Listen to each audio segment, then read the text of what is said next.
देखो बच्चों, आज कक्षा 12 के भौतिक विज्ञान के आज के लेक्चर में सेलों का संयोजन पढ़ाया जाएगा, कॉम्बिनेशन ऑफ सेल्स। ठीक है, इसमें पहला कॉम्बिनेशन होगा आपका सीरीज कॉम्बिनेशन। पहला कॉम्बिनेशन कौन सा होगा? सीरीज कॉम्बिनेशन, श्रेणी क्रम। श्रेणी क्रम संयोजन। ठीक है, ये क्या होगा आपका? श्रेणी क्रम संयोजन। श्रेणी क्रम संयोजन में उसको कहेंगे सीरीज कॉम्बिनेशन। सीरीज। देखो, सीरीज कॉम्बिनेशन कब होता है? जब कई सारी सेलों को, सेल कैसे बनता है आपको बताया गया था। देखो, जब कई सारी सेल को के, ये हो गया आपका प्लस टर्मिनल, ठीक है, और उसके बाद उसको ऐसे बढ़ा लेते हैं आगे, ये पहला सेल हो गया। कई सारी सेलें ऐसे जोड़ी जाती हैं, बता रहे हैं कैसे। ठीक है, इसको कह लो ई और इसको कह लो आर। इसको फिर आगे बढ़ा लो, ई और आर, ये दूसरा सेल हो गया। ऐसे कई सारी सेलों को आपस में एंड स्वान तक एन सेलें जोड़ी गई हैं। कितनी जोड़ी गई हैं? एन सेलें।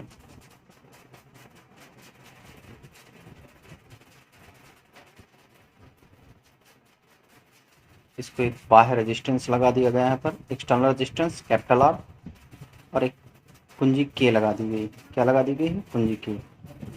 ऐसे जोड़ा गया। टोटल सेलें कितनी है? एन सेलें। ठीक, सबका विद्युत वाहक बल ई और स्मॉल आर है। ठीक है, सबका विद्युत वाहक बल कितना है? ई और स्मॉल आर। चलिए देखिए आगे। देखिए, ये हो गया आपका। माना एन सेलें, क्या लिखेंगे? माना एन सेलें जिनके विद्युत वाहक बल क्रमशः ई व आंतरिक प्रतिरोध मतलब माना एन सेलें जिनके विद्युत वाहक बल क्रमशः E1 E2 E3, ठीक है, और सबका विद्युत वाहक बल बराबर है। तो मतलब सब प्रत्येक के विद्युत वाहक बल कितना है? ई है, और एन सेलें जुड़ी हैं। ठीक है, इनका आंतरिक प्रतिरोध क्रमशः कितना है? आर। ठीक है, फिर से सुन लीजिए स्टेटमेंट। माना एन सेलें, ठीक है, क्या लिखा है? माना एन सेलें, आप लोग नोट्स में चित्र में ई आर और वगैरह दिखा लेना। ठीक है, माना एन सेलें जिनके विद्युत वाहक बल, ठीक है, ई हैं, एन सेलें जिनका विद्युत वाहक बल ई है तथा आंतरिक प्रतिरोध आर है, श्रेणी क्रम में क्या है? जुड़ी हैं। ठीक है, तो सबसे पहले स्टेटमेंट में लिख लेंगे आप। ठीक है, माना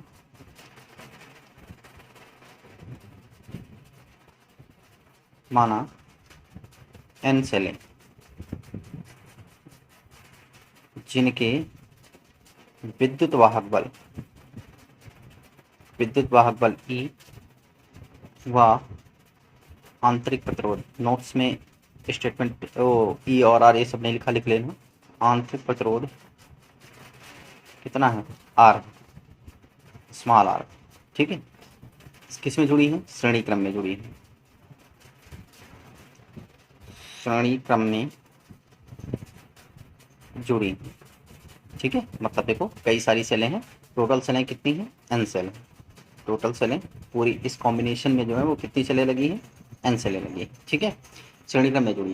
तो देखो श्रेणी क्रम में सेल का कुल विद्युत वाहक बल कितना हो जाएगा? श्रेणी क्रम में सेल का कुल विद्युत वाहक बल, कुल विद्युत वाहक बल ई नेट बराबर, ध्यान देना, ई प्लस ई भाई सब जोड़ देंगे ना सीरीज। तो सीरीज कॉम्बिनेशन बनता कैसे है? जब पहले सेल का प्लस दूसरे सेल के पहले सेल का माइनस से माइनस सिरा दूसरे सेल के प्लस सिरे से। देखो, पहले सेल का माइनस सिरा दूसरे के प्लस से, फिर दूसरे सेल का माइनस सिरा तीसरे के प्लस से, तीसरे सेल का माइनस सिरा चौथे के प्लस से जुड़ता है, तो ये सीरीज कॉम्बिनेशन होता है। ध्यान से देखिए चित्र को।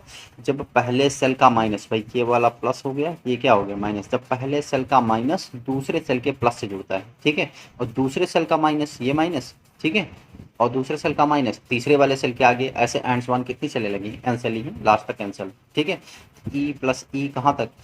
N cell. कितनी बार? एन बार। ठीक है, लास्ट में कितना आ जाएगा आपका? एन बार। ठीक, तो जाहिर सी बात, जब ई कितनी बार जोड़ेंगे? एन बार जोड़ेंगे, तो ई नेट बराबर क्या आ जाएगा? एन इंटू ई। समझ में आ रहा है? कितना आ जाएगा? एन इंटू ई नेट बराबर, या ई इक्विवेलेंट कह सकते हो इसको, ठीक है। देखो कैसे समझो, जैसे अगर 2 + 2 + 2, अगर लिखते हैं 10 बार, तो 10, अगर 10 बार जोड़ो तो देखो 2 × 10 नहीं आएगा, इसको 20 कहेंगे, फिर 20 आएगा आंसर। ऐसे 3 × 3 × 3 अगर 100 बार जोड़ेंगे तो कितना आ जाएगा, 3 × 100, ठीक है। वैसे अगर ई एन बार जोड़ेंगे तो एन एन इंटू कितना आ जाएगा, ई। समझ में आया ना, ठीक है। इस तरीके से देखो, इसको हटा दें, तो देखिए अगर ई हमने एन बार जोड़ दिया तो कितना आ गया आपका ई इक्विवेलेंट, या ई नेट बराबर कितना आ गया, एन ई, ठीक है। तो अब सेल का कुल प्रतिरोध जोड़ दो, ठीक है, मतलब परिपथ का कुल प्रतिरोध। देखिए ई निकला है, परिपथ का कुल प्रतिरोध निकाल लो, परिपथ का कुल प्रतिरोध, कुल प्रतिरोध, ठीक है। जैसे आपका इसमें है वैसे निकालेंगे, तो आर नेट बराबर कितना आ जाएगा, देखो आर नेट, आर नेट कह लो या आर इक्विवेलेंट कह लो, जैसे बने, ठीक है। देखो ये आर सब में, देखो यहाँ पे अगर बैटरी लगा दी जाए बाहर तो धारा सब में क्या जाएगी, बराबर ही जाएगी। अगर आई धारा जाए तो इसमें भी, इसमें भी, इसमें भी, इसमें भी। तो आपको जो है आपको बताया गया है कि जो जब सब में प्रत्येक में धारा समान जाए, इसमें भी आई ही आएगी, ठीक है। जो सभी सभी प्रतिरोधों में धारा समान जाती है तो सभी प्रतिरोध किस क्रम में होते हैं, श्रेणी क्रम में होते हैं। तो इसका मतलब सभी को हम श्रेणी क्रम में जोड़ देंगे, और श्रेणी क्रम का फार्मूला क्या होता है, आर इक्वल टू, पिछले लेक्चर में पढ़ाया गया, जब सभी प्रतिरोध श्रेणी क्रम में होते हैं तो are equal to R1 + R2 + R3 + R4, जितने भी हैं सब प्लस करते चले जाओ। इसका मतलब देखो ये वाला आर आर आर आर कितनी बार, एन बार, तो यहाँ पर लिखेंगे R plus R plus and so on कितनी बार, एन बार, ठीक है। अभी एक रेजिस्टेंस और बचा है, देखो बाहर कितना है, कैपिटल आर, ये भी तो रेजिस्टेंस है ना, तो प्लस का कितना हो गया, आर। समझ में आ रहा है ना। परिपथ का कुल प्रतिरोध कैसे निकालेंगे भाई, श्रेणी क्रम में जब होता है तो आप are R R are R1 + R2 + R3 + R4 ऐसे करते चले जाते हैं, ठीक। तो देखो R R R small R N bar है, तो देखो R+R+R कितनी बार, एन बार, और एक बाहर प्रतिरोध रेजिस्टेंस है आर, इसको लिख लिया मैंने, ठीक। चलिए आगे बढ़ते हैं। देखो इस तरीके से कहने का मतलब ये हुआ कि यहाँ से आप जो है क्या निकाल लेंगे, देखो आर नेट बराबर, अब आर आर एन बार, अब ये भी मैंने आपको बताया, हाँ देखिए आगे, आर नेट बराबर R+R+R एन बार अगर जोड़ा जाएगा, ठीक है, R+R को एन बार अगर जोड़ देंगे, तो ये देखो अभी बताया था ई बार एन बार जोड़े थे, एन ही हो गया था, तो आर नेट बराबर क्या निकलेगा, यहाँ से देखो आर नेट बराबर ये हो जाएगा आपका कितनी बार, यहाँ पर अगर जोड़ेंगे तो R+R कितनी बार, एन बार, तो इस तरीके से ये हो जाएगा आपका एन बार, तो एन इंटू क्या हो जाएगा, आर, और प्लस का कैपिटल आर, ये निकला है। तो परिपथ में कुल धारा, परिपथ में कुल धारा, देखो परिपथ में कुल धारा जब निकालेंगे तो आई बराबर ई नेट, ई नेट और बटे कितना, आर नेट, ठीक है भाई। I is equal to V by R पढ़ा, तो V is equal to E, आपको कंडीशन बताई गई थी, बी इक्वल टू ई कब होगा, जब सेल का आंतरिक प्रतिरोध क्या हो, नगण्य हो, ठीक है। तो ई नेट बराबर ई नेट बटे आर नेट, जैसे आई इक्वल टू वी बटे आर होता है वैसे आई इक्वल टू ई बटे आर। ई नेट का मान आपने क्या निकाला, आई बराबर एन इंटू ई बटे, ठीक है, ये हो जाएगा आपका एन आर प्लस कितना, आर, ये आपका फार्मूला है। समझ में आया, मतलब परिपथ में कुल धारा ये निकलेगी, यहाँ से बहुत कई सारी कंडीशन निकलेंगी, ठीक। तो देखो सिंपल से है, कोई कठिन काम नहीं है इसमें आपने जो निकाला है, ठीक है, बहुत आसान सा टॉपिक है। देखो एक बार फिर से देख लेते हैं, यहाँ से सबसे पहले आप क्या करते हैं, रिपीट कर लेते हैं, तो इसको नीचे खींचता है। यहाँ से देखो पहले सेलों को श्रेणी क्रम में जोड़ दिया, माना एन सेलें श्रेणी क्रम में जोड़े हैं जिनमें प्रत्येक का विद्युत वाहक बल ई और आंतरिक प्रतिरोध कितना, आर, ठीक। श्रेणी क्रम में सेल का कुल विद्युत वाहक बल ई नेट बराबर ई प्लस ई कितनी बार, एन बार। तो अगर कोई चीज़ एन बार जोड़ी गई तो जितनी बार जोड़ी गई उतने इंटू ई, एन ही हो जाएगा। परिपथ का कुल प्रतिरोध कितना हो जाएगा आपका, R net is equal to, भाई श्रेणी क्रम में सारे हैं तो पहले सारे स्मॉल आर, तो आर आर आर कितनी बार, एन बार, तो आर आर एन बार और प्लस एक बाह्य प्रतिरोध है तो कैपिटल आर, ठीक है भाई। श्रेणी क्रम में सब श्रेणी क्रम ऐसे जुड़ जाते हैं, तो R plus R R N bar हो गया, एन आर हो गया प्लस आर हो गया। तो कुल विद्युत वाहक बल जब निकालना पड़ा मतलब कुल धारा, तो कुल धारा बराबर क्या होती है, ई नेट बटे आर नेट, तो यहाँ पे मान रख दिया गया, ये हो गया आपका, ठीक। यहाँ से कुछ केस है, कंडीशन जो कि ज़्यादा इंपॉर्टेंट है, ठीक है। चलिए देखिए कंडीशन है, देखो केस फर्स्ट, केस फर्स्ट जरा ध्यान से देखना। देखो यदि N R small N R is more less than capital R. ठीक है, मतलब कहने का मतलब ये हुआ, अगर हम कहें अर्थात सेल का आंतरिक प्रतिरोध, भाई एन आर क्या है, सेल का आंतरिक प्रतिरोध है ना, सेल का आंतरिक प्रतिरोध, दूसरी भाषा में क्या है, सेल का आंतरिक प्रतिरोध बाह्य प्रतिरोध की तुलना में बहुत कम है। प्रतिरोध बाह्य प्रतिरोध की तुलना में, किसके, बाह्य प्रतिरोध, है ना, प्रतिरोध की तुलना में बहुत कम हो, तुलना में बहुत कम हो। ठीक है, बाह्य प्रतिरोध की तुलना में बहुत कम हो तो, बाह्य प्रतिरोध की तुलना में बहुत कम हो तो जो है एनआर को नगण्य मान लेने पर, तो एनआर को क्या करने पर, नगण्य मानने पर, नगण्य मानने पर। ठीक, समझ में आया? मतलब जो सेल का आंतरिक प्रतिरोध है वो बाह्य प्रतिरोध की तुलना में, मतलब जो बाहरी रेजिस्टेंस इस वाले आर की तुलना में बहुत कम हो, बहुत ज़्यादा कम हो। ठीक है, तो आप इस वाले एनआर को क्या करेंगे, नगण्य मान लेंगे, और इस केस में आई बराबर क्या हो जाएगा आपका, एन ई बाई कितना, आर। ठीक है, यानी ई बाई आर। अब देखो ई बाई आर क्या है, एक सेल का विद्युत, एक सेल से प्राप्त धारा। ई बाई आर क्या है, एक सेल से प्राप्त धारा। ठीक है, तो ये आई नेट बराबर तब क्या हो जाएगा आपका, ये आई नेट है निकला था ना, ये क्या निकला था, आई नेट। तो यहाँ से आई नेट बराबर क्या हो जाएगा, एन, और ई बाई आर का मतलब क्या, आई, मतलब एक सेल से धारा, एक सेल से धारा। भाई अगर एक सेल है तो ई बाई आर ही तो होगा। अब एन सेल है तो N into E by R. ठीक है, इसका मतलब ये है कि यहाँ से एक इंपॉर्टेंट रिजल्ट निकलता है, ध्यान देना। ठीक है, एक इंपॉर्टेंट रिजल्ट क्या निकलता है, देखो मैंने क्या कहा कि अगर एन आर मतलब सेल का जो आंतरिक प्रतिरोध है बाह्य प्रतिरोध की तुलना में क्या है, कम है, बाह्य प्रतिरोध की तुलना में कम है, तो इस वाले एन आर को नगण्य मान लेंगे। जब एन आर को हटा दिया तो बचा क्या, N into E by R, N into E by R, और ई बाई आर क्या है, एक सेल से प्राप्त धारा। ई जो है एक सेल का विद्युत भाग बल है, और आर क्या है, बाह्य रेजिस्टेंस है। ठीक है, तो ई बाई आर जो है वो एक सेल से प्राप्त धारा है। ठीक है, तो इस तरीके से जो अगर एन सेलें हैं तो इसका मतलब एन इंटू क्या हो जाएगा, आई। ठीक, अर्थात कहने का मतलब कि इंपॉर्टेंट रिजल्ट निकला यहाँ से। ठीक है, क्या निकला, देखिए यहाँ से एक इंपॉर्टेंट रिजल्ट ये निकला कि अर्थात,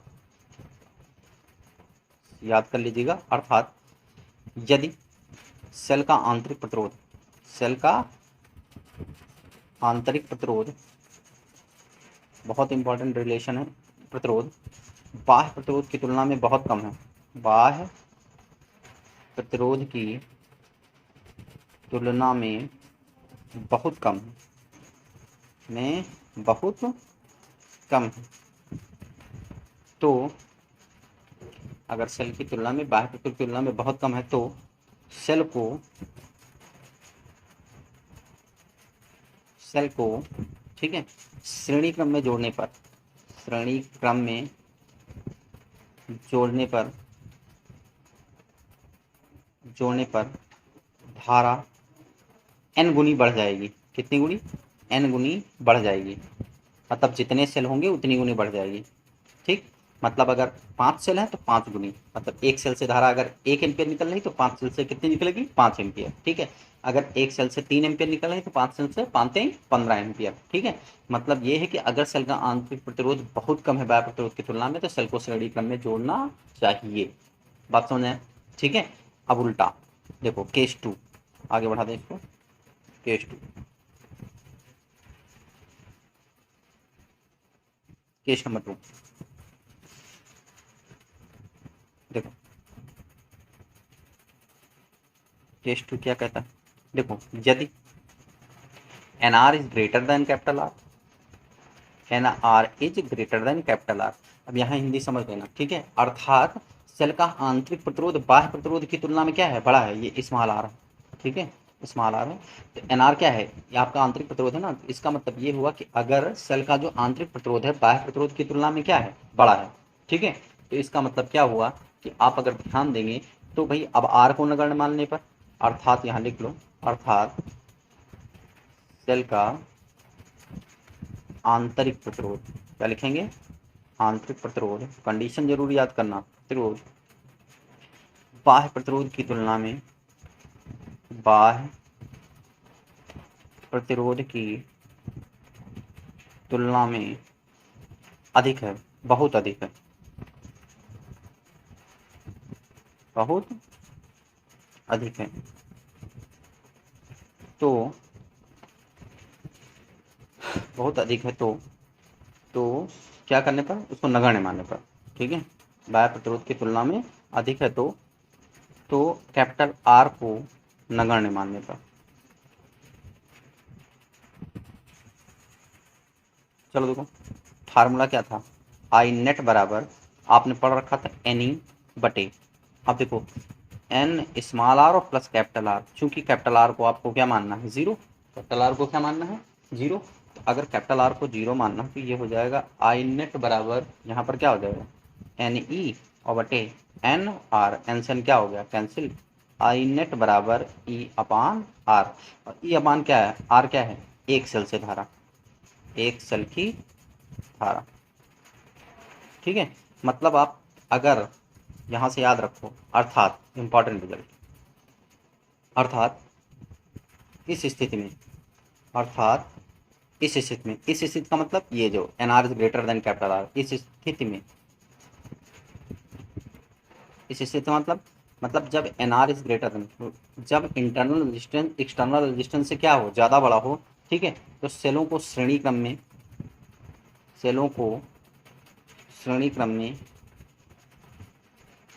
जोड़ने का कोई लाभ नहीं होता, जोड़ने का कोई लाभ नहीं होता है, ठीक है। मतलब जो एक सेल से धारा मिलेगी वही 10 सेल से, 50 सेल से, 100 सेल से मिलेगी, अगर सेल का प्रतिरोध, आंतरिक प्रतिरोध जो है बाह्य प्रतिरोध की तुलना में अधिक है तो, ठीक है। यहाँ से एक रिजल्ट निकलता है कि अगर सेल का आंतरिक प्रतिरोध बाह्य प्रतिरोध की तुलना में बहुत कम है तो श्रेणी क्रम में जोड़ना चाहिए, ठीक है, तब श्रेणी क्रम में जोड़ने पर लाभ है, उस स्थिति में समांतर क्रम में जोड़ने पर कोई लाभ नहीं होता है। बात समझ में आया कि नहीं है, ठीक। देखो अर्थात इस स्थिति में सेल को श्रेणी क्रम में जोड़ने पर कोई लाभ नहीं प्राप्त होगा, ठीक। केस नंबर 2 हो गया आपका। अब देखो एक और नोट लिखेंगे, एक इंपॉर्टेंट नोट है, केस नंबर 3, ठीक है। देखो केस नंबर 3 इंपॉर्टेंट है, न्यूमेरिकल में बहुत काम आएगा ये, ठीक है। केस नंबर 3 देखो, केस 3 देखो, यदि एन एक समान सेलों में, ठीक है, यदि एन एक समान सेल जिनका विद्युत वाहक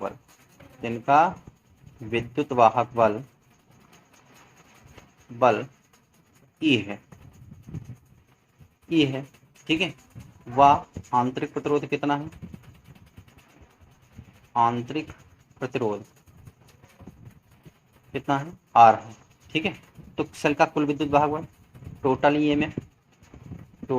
ईएमएफ इलेक्ट्रोमोटिव फोर्स, मैंने कहा था आपको ई नेट बराबर जो निकलता है वो अभी भी बताया मैंने क्या निकला, एन, ठीक है, और टोटल रेजिस्टेंस इंटरनल, ठीक है, टोटल इंटरनल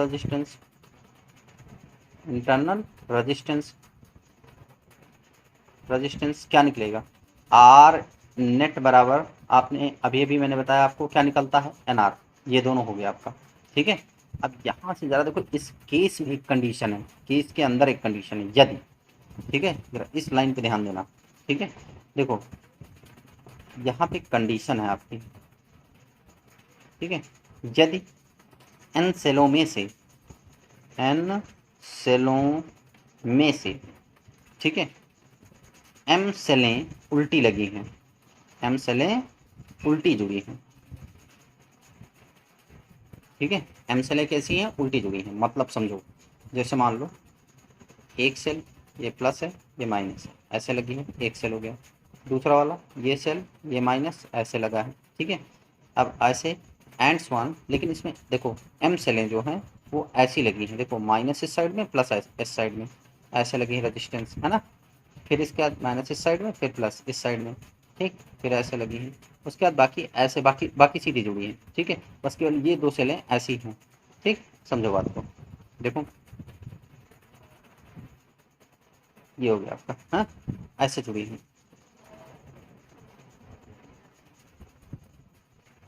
कैपिटल आर ऐसे कुछ जुड़ी हैं, ठीक। देखो ये आपकी एम सेलें, मान ली एम सेलें बीच में, देखो टोटल एन सेलें हैं, टोटल कितनी है n सेल, कहाँ से कहाँ तक, यहाँ तक, है ना। इस ये इतनी सेलें आपकी m सेलें जो है उल्टी जुड़ी हैं, ये वाली सेलें, ये वाली सेलें, ये कितनी है m सेल। अगर m सेल उल्टी जुड़ी हैं तो आपका सेल का विद्युत वाहक बल क्या होगा, ध्यान देना, बहुत इंपॉर्टेंट टॉपिक है, ठीक है। सेल का तब विद्युत वाहक बल क्या होगा यदि n सेलों में से m सेलें उल्टी जुड़ी हैं, मतलब टोटल सेल n है उसमें से m सेलें उल्टी जुड़ गई हैं, ठीक है। तो m सेलें अगर उल्टी जुड़ गई हैं तो देखिए कौन सा केस बनेगा, देखिए ये हो जाएगा आपका देखो, अगर n सेलें उल्टी बढ़ेगी तो सेल का विद्युत वाहक बल क्या निकलेगा, सेल का विद्युत वाहक बल, विद्युत वाहक बल देखो ई नेट बराबर, इस केस में ई नेट बराबर, देखो पहले तो हो जाएगा आपका टोटल सेल, उसमें से जितनी उल्टी हैं उनको घटा देंगे, भाई n सेल थी, n में से m उल्टी है तो उनको घटा दिया मैंने, e हो गया, और माइनस का m इंटू क्या कर देंगे, e कर देंगे, क्या कर देंगे, माइनस का m इंटू ई, माइनस का m इंटू ई। अब ये इक्विवेलेंट निकलेगा, और सेल के आंतरिक प्रतिरोध पर कोई प्रभाव नहीं होगा, सेल के आंतरिक प्रतिरोध वही होगा जो पहले था, आंतरिक प्रतिरोध क्या हो जाएगा आपका, आर इक्विवेलेंट जो निकलेगा वो निकलेगा आपका कितना, R plus R plus R, R plus R plus R कितनी बार, एन बार, क्योंकि आंतरिक प्रतिरोध तो वैसे भी सब में है ना, वो सीरीज में ही है, एन बार, जब एन बार निकल आया तो इसका मतलब ये हो जाएगा एन आर, ठीक है। तो ये दोनों रिजल्ट बहुत इंपॉर्टेंट है, याद रखिएगा। ये देखो अगर एम सेलें उल्टी लगी हैं तो ऐसा कर देंगे, ठीक है। अब देखो इसको जरा थोड़ा समझ लो, ठीक है, इसको एक थोड़ी सी एग्जांपल से, छोटे से एग्जांपल से समझ लेते हैं। देखो मैंने क्या कहा कि टोटल सेल n है, n में से m उल्टी लगी है, तो भाई n जो विद्युत वाहक बल था, तो जब कुल विद्युत वाहक निकालते हैं तो E1 plus E2 plus E3 करेंगे ना, तो भाई ये तो धारा इस दिशा में देगा सब, ठीक है, लेकिन ये वाला, ये दोनों सेल ये धारा इस दिशा में देंगे ना, उल्टी दिशा में, उल्टी दिशा में धारा देंगे, तो ये इसकी धारा दी गई धारा को क्या करेंगे, कम करेंगे ना। तो मतलब ये है कि ये दो सेलें, देखो ध्यान दो, ये दो सेलें मिलके इन दो सेलों के प्रभाव को क्या करेंगे, खत्म कर देंगे, ठीक है भाई, ये इधर को देगा, ये इधर को देगा, तो ये दो सेल मिलके इसके प्रभाव को खत्म कर देगा, लेकिन साथ में दो और सेलों का नुकसान करेगा, मतलब टोटल 4 सेल का नुकसान करेगा। देखो जैसे एग्जांपल के तौर पे एग्जांपल उठा लो, समझ में आ जाएगा। तो इसीलिए मैंने क्या कहा, n माइनस एम इंटू ई, मतलब n में से m घटा दिया, उसके बाद e और माइनस का m। चलो इस पर एक एग्जाम्पल लेते हैं तो समझ में आ जाएगा। देखो एग्जाम्पल की बात करें अगर, देखो देखो एक एग्जांपल ले लेते हैं, एग्जांपल नोट्स में नहीं है, नोट कर लीजिएगा। देखो एग्जांपल है आपका, किसी परिपथ में, किसी परिपथ में 10 सेलें हैं जिनका विद्युत वाहक बल, जिनका विद्युत वाहक बल समझ में आ जाएगा, एग्जांपल नोट कर लीजिए। विद्युत वाहक बल कितना है, 2 वोल्ट है, और आंतरिक प्रतिरोध, आंतरिक प्रतिरोध, प्रतिरोध 1 ओम हुआ, एक बाह्य प्रतिरोध, बाह्य प्रतिरोध 5 ओम है, कितना है 5 ओम, ठीक। तो परिपथ में धारा ज्ञात करो, परिपथ में धारा ज्ञात करो, ठीक। एग्जाम्पल समझो, देखो मैंने क्या कहा, 10 सेलें जुड़ी हैं, देखो ये 10 सेलें ऐसी हैं, हाँ 10 सेलें हैं, ठीक। एक चीज छूट गया, किसी परिपथ में 10 सेलें हैं जिनका विद्युत वाहक बल 2 वोल्ट है और आंतरिक प्रतिरोध 1 ओम है, एक बाह्य प्रतिरोध 5 ओम के साथ जुड़ी है, ठीक है। थोड़ा सा बढ़ाओ, इनमें 2 सेल उल्टी जुड़ी हैं, 2 सेल कितनी हैं, उल्टी जुड़ी हैं, उल्टी हैं, ठीक है, मतलब समझ लीजिए 2 सेल उल्टी जुड़ी हुई हैं, ठीक। तो देखो अगर हम चित्र बनाएं, देखो ये ऐसे बना, ऐसे बना, ये हो गया पहला सेल, ऐसे दूसरा सेल, ऐसे ऐसे 10 सेलें जुड़ी हैं टोटल। अब बीच में 10 सेलों में से 2 सेलें उल्टी जुड़ गई हैं, ऐसे एक, और ये दो सेलें उल्टी जुड़ गई हैं, ऐसे कितनी सेल हैं, 10 सेल जुड़ी हैं, ठीक। और इन सब को लाके बाहर रेजिस्टेंस के साथ ऐसे क्या किया गया है, जोड़ दिया गया है ऐसे, ठीक। अब देखो सबसे पहले आप ज्ञात करेंगे सेल का विद्युत वाहक बल, सेल का कुल विद्युत, परिपथ का कुल विद्युत वाहक बल क्या ज्ञात करेंगे, परिपथ का कुल विद्युत वाहक बल। चलो देखो कुल विद्युत वाहक बल, ठीक है, कुल विद्युत वाहक बल। अब देखो कुल विद्युत वाहक बल ई इक्विवेलेंट निकालना है ना, ई इक्विवेलेंट तो दो तरीके हैं, एक तो डायरेक्ट देख लो, ठीक है, नंबर ऑफ सेल कितनी है, n बराबर 10 है, ठीक है, कितनी उल्टी हैं, 2 हैं। एक फार्मूला मैंने आपको बताया n माइनस एम और इंटू ई बराबर आपको दिया गया है कितना, 2 वोल्ट शायद, ई बराबर 2 वोल्ट, हाँ ई बराबर 2 वोल्ट, ठीक। तो इस तरीके से n माइनस एम इंटू ई और माइनस का m इंटू ई, एक फार्मूला तो ये डायरेक्ट लगा सकते हो, ये हो जाएगा, देखो n मतलब 10 सेलें और 10 में से 2 उल्टी हैं, 10 में से 2 कितनी होगी उल्टी, 10 में से 2 निकल गया और ई का मान कितना है 2, भाई m बराबर भी तो 2 ही है, 2 सेल उल्टी है, और माइनस का 2 इंटू कितना 2, भाई m इज इक्वल टू 2, ये रख लो। 10 में से 2 गए 8, में से 2 गए 16, 8 दूनी 16, भाई 10 में से 2 गया 8, 8 दूनी 16 और माइनस का 4, मतलब ओवरऑल 12 वोल्ट आएगा, कितना आ जाएगा 12 वोल्ट, ठीक है।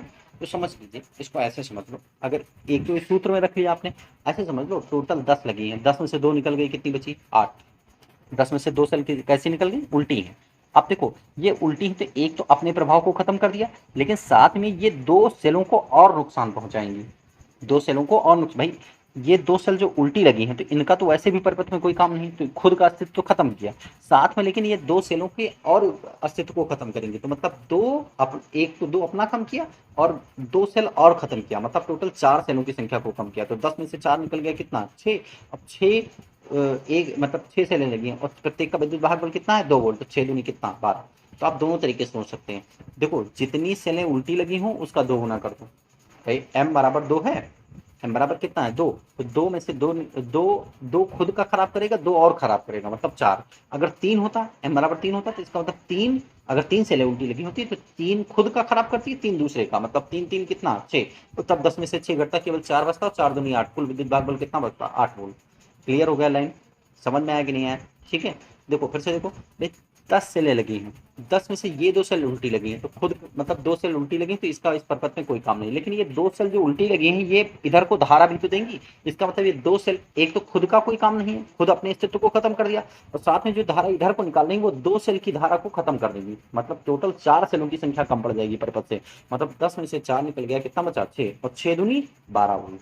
तो चाहे इस फार्मूले में लगा लो या थोड़ा सा कॉमन सेंस का कॉन्सेप्ट यूज कर लो, ठीक है, समझ में आया कि नहीं है, ठीक। अब कुल प्रतिरोध निकाल लो, कुल प्रतिरोध, अब देखो कुल प्रतिरोध तो पहले आर इक्विवेलेंट चाहिए ना, आर इक्विवेलेंट निकालना है, तो पहले कुल आंतरिक प्रतिरोध, तो आर प्लस कितनी बार है 10 बार है, कितनी बार है 10 बार है, और प्लस एक बाह्य प्रतिरोध है कैपिटल आर, ठीक है, तो इसको थोड़ा ऊपर खिसका दे, हाँ।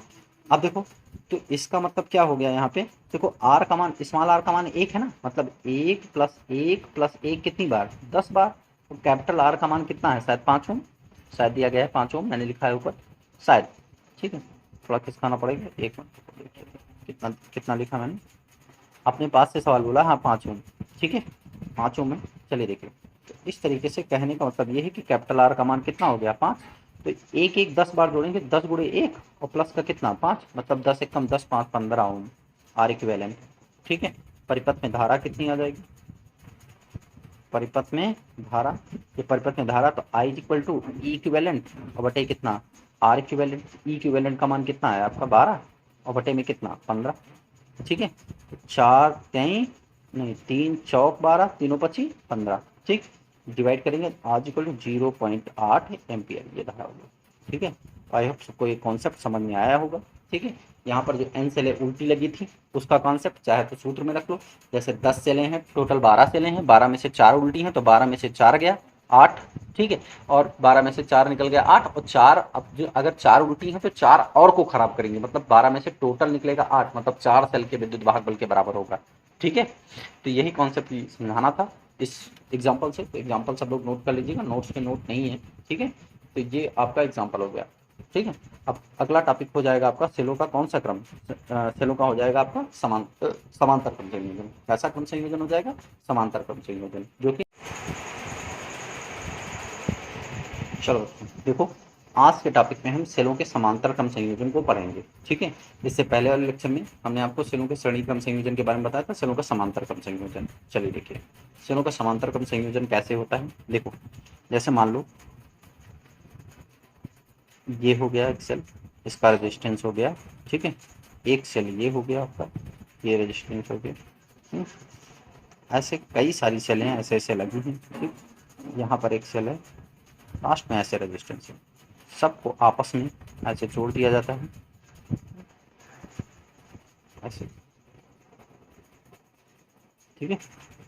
ऐसे यहाँ से ला के ऐसे एक बाहर रेजिस्टेंस यहाँ पे कैपिटल आर कर दिया गया, ये हो गया, ठीक है। आपको पता है समांतर क्रम में धारा अलग लग जाती है, तो इसमें धाराएं सब अलग लग जाएंगी। मान लें प्रत्येक शेल का विद्युत वाहक बल कितना है, ई है, प्रत्येक शेल का, और कितनी सेलें जुड़ी हैं, एन सेलें जुड़ी हैं, एन सेल जुड़ी हैं, ठीक है, समांतर क्रम में। ये आर है, ये आर है, ये क्या हो गया आपका आर, ठीक है, सबके। तो लिखेंगे माना एन सेलें जिनके विद्युत वाहक बल ई व आंतरिक प्रतिरोध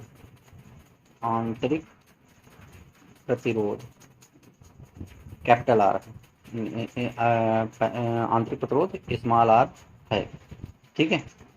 कैपिटल आर के साथ किसमें जुड़े हैं, समांतर क्रम में जुड़े, ठीक है। ये आपका समांतर क्रम हो गया। अब देखो जब समांतर क्रम हो गया तो यहाँ पे ध्यान देना जरा, एन सेलें समांतर क्रम में जुड़ी हैं, ठीक है। तो सबसे पहले सेल का कुल विद्युत वाहक बल निकालेंगे। क्या निकालेंगे, सेल का कुल विद्युत वाहक बल, ठीक। देखो सेल का कुल विद्युत वाहक बल जब निकालेंगे तो ई इक्विवेलेंट, देखो ई इक्विवेलेंट जो होता है जब समांतर क्रम में होता है तो इसका एक फार्मूला होता है बेटा, इसको अच्छे से याद कर लो। ई इक्विवेलेंट हो जाता है आपका E1R2, देखो E1R2, अगर एन कई सारी सेल अगर समांतर क्रम में जुड़े तो समांतर क्रम का फार्मूला होता है E1R2, और E2 क्या हो जाएगा R1, E2R1, और बटे में, ठीक है, बटे में क्या हो जाएगा आपका R1 प्लस R2, तो देखो यहाँ पर ये सवाल ये केवल दो सेल के लिए फार्मूला लिखा है, लेकिन अभी यहाँ से एक रिजल्ट पता लग जाएगा। देखो ई इक्विवेलेंट होता है, इसको याद करना पड़ेगा आपको, सेल का कुल विद्युत वाहक बल, इसका डेरिवेशन होता है लेकिन अब कोई जरूरत नहीं है। तो देखो ई इक्विवेलेंट बराबर E1R2 E2R1, E1R2 E2R1 बटे R1 प्लस कितना R2। अब देखो प्रत्येक सेल का विद्युत वाहक बल कितना है, ई है, और प्रत्येक सेल का आंतरिक प्रतिरोध कितना है, आर। तो जरा देखो इसको ई आर लिखेंगे, इसको भी ई आर लिख सकते हैं, बटे आर प्लस आर हो जाएगा। तो इस तरीके से हम ई इक्विवेलेंट जब निकालेंगे तो क्या निकलेगा, देखो यहाँ से ई इक्विवेलेंट जब निकालेंगे, ई इक्विवेलेंट क्या निकलेगा आपका, चेक कर सकते हैं। देखो ये हो जाएगा ई इक्विवेलेंट देखेंगे तो यहाँ पर ये हो जाएगा ई आर मिलके कितना 2ER, और बटे में कितना बोलो 2R, तो 2 से 2 कैंसिल, R से R, मतलब चाहे जितनी सेल लगी हो समांतर क्रम में कुल विद्युत वाहक बल एक सेल के बराबर ही होता है, चाहे जितनी सेल लगी हो, ठीक है। इसीलिए मैंने कहा दो सेल का यूज कर लिया, दो सेल का जब ई आया तो इसका मतलब 100 सेलों का भी ई आएगा, ठीक है। मतलब समांतर क्रम में जो कुल विद्युत वाहक बल होता है वो एक विद्युत वाहक बल के बराबर होता है, एक सेल के विद्युत वाहक बल के बराबर, ये इतना याद रखना, ठीक है। तो सेल का कुल प्रतिरोध कैसे निकालेंगे वो भी चेक कर लो। सेल का कुल प्रतिरोध कैसे होगा बेटा, देखो इसको ऊपर खिसका दें थोड़ा फिर बताएं। सेल का कुल प्रतिरोध, अब सेल का कुल प्रतिरोध देखो, सेल पहले आर सेलें जो क्या है एन सेलें जो समांतर क्रम में जुड़ी हैं, तो देखो आर इक्विवेलेंट जो निकलेगा यहाँ पे ध्यान देना, ठीक है। आर इक्विवेलेंट बराबर क्या हो जाएगा, देखो सबसे पहले तो समांतर क्रम संयोजन चाहिए आपको, कैसा चाहिए समांतर क्रम संयोजन, तो समांतर क्रम कैसे चलेगा, ठीक है। तो या अलग अलग निकाल लो, सेल का कुल आंतरिक प्रतिरोध पहले निकाल लो फिर टोटल प्रतिरोध निकालो तो ज़्यादा समझ में आएगा, ठीक है। चलो देखो सेल का कुल, इसको हटा देते हैं, पहले आंतरिक प्रतिरोध अलग निकाल लो, सेल का कुल आंतरिक प्रतिरोध पहले निकाल लो तो कुल निकालेंगे। तो देखो आपको पता है समांतर क्रम संयोजन क्या होता है, 1/r नेट बराबर होता है 1/r1 plus 1/r2 plus 1/r3, मतलब यही होगा 1/r1 प्लस 1/r2 प्लस कितनी बार एन सेल, ठीक है, एन सेल। तो इसका मतलब क्या हुआ भाई, सबका आंतरिक प्रतिरोध बराबर ही है, तो है इसका मतलब 1/r प्लस 1/r प्लस कितनी बार एन वन कितनी बार एन बार, ठीक है। तो हम भी क्या कहा था, कोई चीज़ अगर n बार जोड़नी हो तो n से मल्टीप्लाई कर देते हैं, मतलब n इंटू 1/r आएगा, ये कितना आ जाएगा 1/r नेट। अर्थात आर नेट बराबर कितना हो जाएगा, R by N. R net बराबर कितना आ जाएगा, आर बाई एन। ठीक है, ये हो गया। अब देखो, अतः सेल का परिपथ का कुल प्रतिरोध, परिपथ का कुल प्रतिरोध, कुल प्रतिरोध चाहिए ना, तो कुल प्रतिरोध। अब देखो समझो बात को, तो आर इक्विवेलेंट बराबर, एक तो ये आर नेट जो है इसको लिख लो, और प्लस एक बाह्य रेजिस्टेंस लगा ना। अब देखो, जब अगर इस चित्र पे ध्यान दें, इस वाले चित्र पे ध्यान दें, तो देखो जब हम इन सेलों को आप पहले समांतर क्रम में जोड़ लेंगे, सब समांतर क्रम में जोड़ दिया, तो यहाँ पर केवल एक सेल बचा ना, टोटल एक सेल बचा। भाई जब सबको हल कर लिया, सभी आर आर आर को हल कर लिया, तो यहाँ पे नेट रेजिस्टेंस क्या बचा, एक ही बचा आर ना। तो ये वाला इसके साथ क्या होगा, श्रेणी क्रम में होगा ना। मतलब आप ये इमेजिन कर सकते हैं कि अब जो परिपथ बचा है वो कैसा बचा है। देखो इनकी जगह पर केवल एक बचा है, आप मत बनाइएगा, मतलब ये इतना जो है, ये इतना पार्ट जो है, ठीक है, ये इतनी जगह पर केवल एक सेल बचा है, ठीक है, जिसका विद्युत वाहक बल ई है। ये देखो अभी मैंने जो निकाला ये वाला ई है, ठीक। और इसका नेट रेजिस्टेंस क्या निकाला मैंने, ये देखो ये निकाला आर नेट, ठीक है, आर नेट और प्लस, अब श्रेणी क्रम में है तो इसका मतलब यहाँ पर आर नेट प्लस कितना हो जाएगा, आर हो जाएगा, ठीक है। अब देखो, अब ये निकला है आपका, तो आर नेट का मान रख लो, आर इक्विवेलेंट बराबर आर नेट बराबर क्या हो जाएगा, आर बाई एन और प्लस कितना आर। अतः परिपथ में कुल धारा, अतः परिपथ में कुल धारा ज्ञात कर लो। अगर परिपथ में कुल धारा ज्ञात करेंगे तो क्या हो जाएगा, ठीक है। देखो ये परिपथ में कुल धारा, तो आई बराबर क्या हो जाएगा आपका, देखो आई बराबर, आई इक्विवेलेंट बराबर हो जाएगा आपका ई इक्विवेलेंट, और बटे कितना, capital are equivalent. E equivalent तो ई ही आया आपका, आया ना, ऊपर बताया था मैंने, एक ही सेल का पूरे इक्विवेलेंट का ई में कमाना है। और ये हो जाएगा स्मॉल आर बाई एन और प्लस कितना कैपिटल आर, हल कर लो इसको, ई ब्रैकेट में small R plus N into R बटे में कितना एन, भिन्न पलट जाएगी तो क्या हो जाएगा, N E by small R plus कितना एन आर, ठीक है। ये हो जाएगा आई इक्विवेलेंट, ये निकला आपका। यहाँ से कंडीशन अब चालू होगी, जैसे पिछले में थी वैसे यहाँ पे, ठीक। चलिए देखें,